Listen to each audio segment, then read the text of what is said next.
Let's fucking go.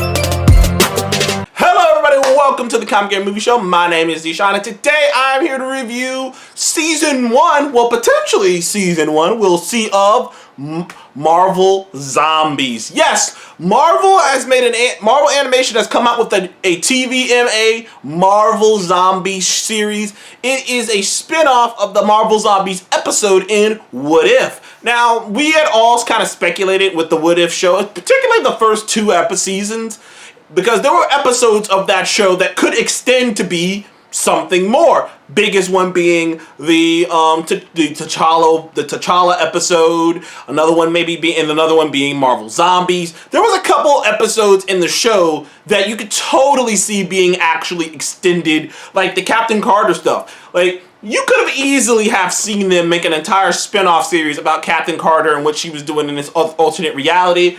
Obviously, the Marvel Zombies, as they did here. So it wasn't very surprising that they announced this. Like, I think they announced Marvel Zombies like maybe a few years ago now, and it was announced that it was gonna have Seaman lose. It was gonna be littered with a lot of Phase 4 and 5 characters. Talking about Yelena, Red Guardian, Kate Bishop, Riri Williams, just some Shang-Chi, like just littered with a bunch of characters that were introduced, or in one particular character that hasn't been introduced but was going to be introduced, and Moon Knight, and just all these characters that weren't introduced until Phases 4 and 5. So it was littered with characters like that, but it was going to be a spinoff. And if you remember, if you could take your mind back to Season 1 of What If, Marvel Zombies, it was a very different version of the Marvel Zombies comic book. Now, the Marvel Zombies comic book, there's been a couple different Marvel Zombie comic books, but this is obviously based on that same concept. And in the Marvel Zombie comic books, very similar to this, to the actual show, the zombies, the superheroes keep their powers and they keep a part of their minds. They're just hungry. It's basically like they're dead and they're uncontrollably hungry, but most of the heroes still have their mind and they have their power. Now, the Marvel Zombie comic gets nuts. It gets nuts. There are multiple versions of that comic, and anywhere from the heroes save the day to the zombies go out in the universe. I mean, that's crazy imagery. I mean, to anywhere from them eating Galactus. Some of the Marvel Zombie comic stuff doesn't make a sense, because like some of these heroes, it doesn't actually check that. Like, how would a virus affect the Thor, a god? Like, some of the shit don't really check, but it's still fun and campy, and it's an enjoyable. If you want to go read those comics, I'll probably put up something from the comic book panels on here right here. But in the Marvel animated the What If episode, it was shown that the zombie apocalypse essentially started with Janet Van Dyne, Hank Pym. It was actually a What If episode of Ant-Man and the Wasp. And as you know, in Ant-Man and the Wasp, if you can take your mind back to that movie as well, the movie came out in, like, I believe 18?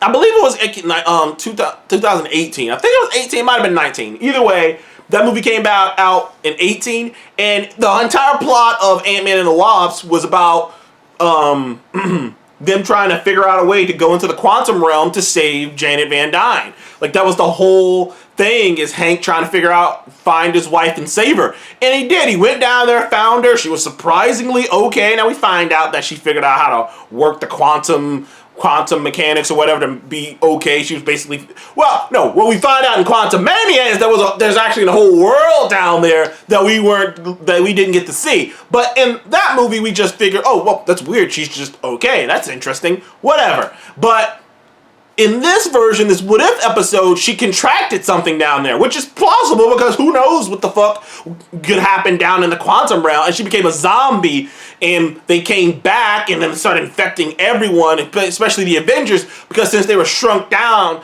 They were able to affect all the Avengers. They were able to affect so many characters, and it took place around the same time as Infinity War. So the same events were playing. So events were playing out the same way they did in Infinity War with Thanos showing up and all these different things. Except, imagine if Infinity War happened at the exact same time a zombie apocalypse was happening. It's basically what happened in the movie. If Infinity War was happening at the exact same time, you know, a zombie apocalypse was happening.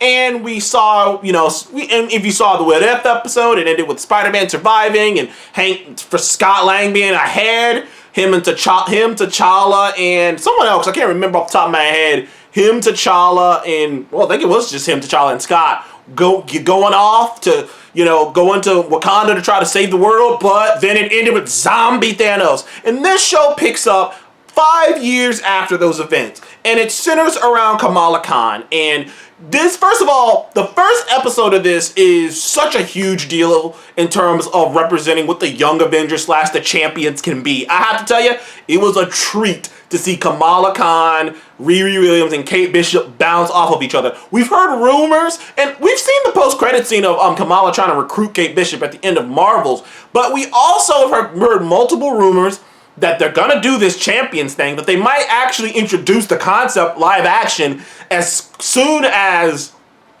at least Secret Wars. Like, I expect Secret War, that Kamala Khan and the Young Avengers-esque characters are gonna be in the movie, and they're gonna be very heavily involved in the film. We don't know who's gonna be in the Young Avengers other than Riri, Kamala, and Kate Bishop, but seeing those actors, because they all came back to reprise their roles also. A lot of actors came back to reprise their role in this show. But seeing those actors play off of each other, it just made me want to see it in live action.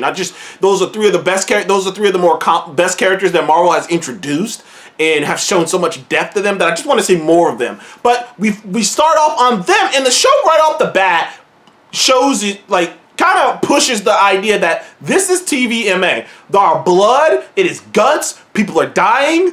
Right up top, Kate Bishop dies up top. You think Riri dies up top. Characters are dying left and right. And that's the one thing playing in this show's favor is it is taking the best things of some of the best zombie things. It is taking ideas, even camera angles, and the way it's shot from things like Evil Dead, Dawn of the Dead, Rise of the Dead, 28 days later, and 28 years later. There are so many references to so many different zombie movies and horror movies in this. They really play that up. There are shots that are taken right out of some iconic horror movies. And the way they work the thing, and the way that they work the villain of it, the Scarlet Witch. I'm not gonna lie to you, it's like between Multiverse of Madness and this, I'm not sure I'm comfortable with Wanda Maximoff.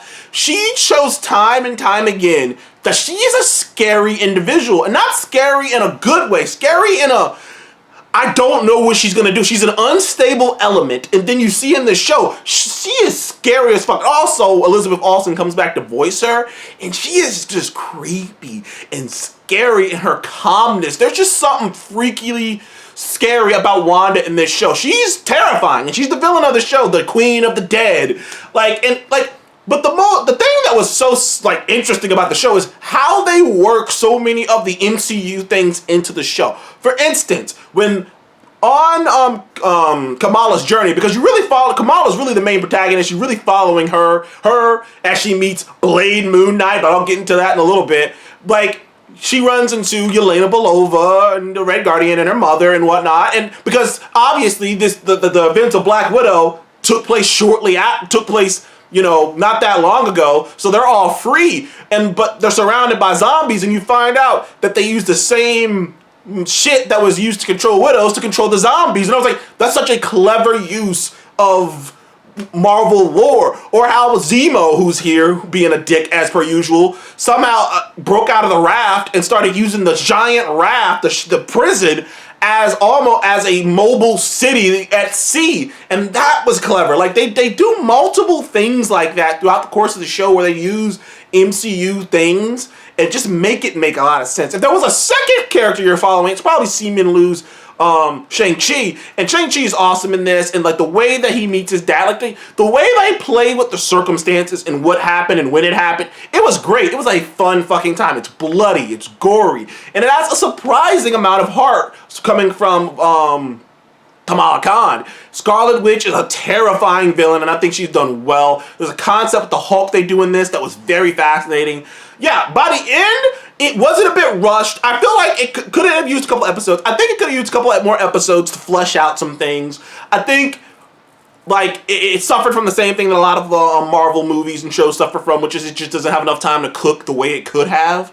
Like this show could have used more episodes. It could have used more time to really develop certain chemistries and stuff. Whereas things like Blade, Moon Knight Blade was dope as fuck. Like seeing like Blade on screen finally in the MCU, but seeing him, like you could tell, even though I think that some of the writers and directors have come out and pretty much said it, like they thought they were gonna already have like, they thought they would have already had, you know, Blade was going to already be out and it would have all made sense. But I heard that the only reason they made him Blade Moon Knight was because they weren't sure what Marvel was going to do with Blade. So like, well, if we make him Moon Knight, then we can just make up our own backstory because he became Moon Knight. But I digress. He was dope. The action was dope. It had heart coming from Kamala. It was scary at times. Scarlet Witch is terrifying. I'd give Marvel Zombies a solid 8 out of 10, dude. It was a fun time, dude. And I hope it gets a season 2. I really do. Because like the way this ends, you can't leave it like that, man. It ends on like, it even ends like a classic horror movie. But anyways, thank you guys for joining me on a Comic Game Movie Show. Please remember to like and subscribe, and I will see you guys on the next one. Goodbye.